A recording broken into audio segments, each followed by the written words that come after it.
Sir patients IVF के लिए centre पे आता है फर्स्ट टाइम, तो हमें फर्स्ट कंसल्टेशन के लिए क्या क्या समझाना चाहिए? फर्स्ट कंसल्टेशन में आपको पेशेंट के दिमाग पे ऐसी छाप बना देनी है कि आगे जाके रिजल्ट नेगेटिव आए तो भी चिंता ना रहे। फर्स्ट कंसल्टेशन में सब कुछ सच बता देना चाहिए, कुछ भी छुपाना नहीं चाहिए, पैसों के बारे में, सक्सेस रेट के बारे में, सब कुछ। आईवीएफ के फर्स्ट कंसल्टेशन को शुरुआत में पेशेंट की एज देखी जाती है। एज मोर देन 32 है तो रिजल्ट रेट कम है, लेस देन 32 है तो रिजल्ट रेट ज़्यादा है। फिर पेशेंट की ऑब्स्टेटिक हिस्ट्री सेकेंडरी है या प्राइमरी इनफर्टिलिटी वो जानने के लिए, मेंस्ट्रुअल हिस्ट्री, एलएमपी अपना उनका स्टिमुलेशन स्टार्ट करने के लिए, फिर उन्होंने आगे कौन कौन सी ट्रीटमेंट ली हुई है, ओव्यूलेशन इंडक्शन किया है, आईयूआई करवाया है, आईवीएफ का साइकिल किया है, फेल हुआ है, आपके पास आया है।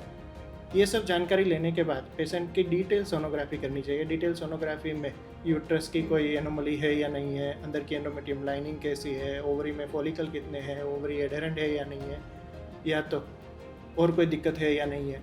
फिर बेसिक रिपोर्ट्स में semen analysis, tubal patency test और एएमएच, ये 3 चीज़ें तो फर्स्ट कंसल्टेशन में होनी ही चाहिए। उनके बिहाफ पे आपको उनका डायग्नोसिस करना है और उनकी प्लान ऑफ ट्रीटमेंट डिसाइड करनी है।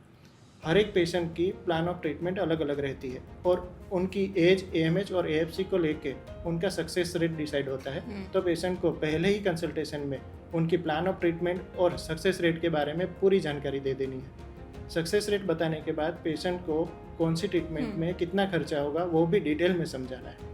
इन शॉर्ट कहने जाऊँ तो फर्स्ट कंसल्टेशन में सब कुछ समझा देना है, कुछ भी बाकी नहीं रखना है, ताकि आगे जाके अगर रिजल्ट नेगेटिव आएगा तो भी उनके मन में ऐसा डाउट नहीं रहेगा कि मेरे साथ फ्रॉड हुआ है। एक साइकिल नेगेटिव आएगी तो भी दूसरी साइकिल वो आप ही के पास करवाना चाहे तो करवाना चाहिए। उसके लिए आपका first consultation should be perfect.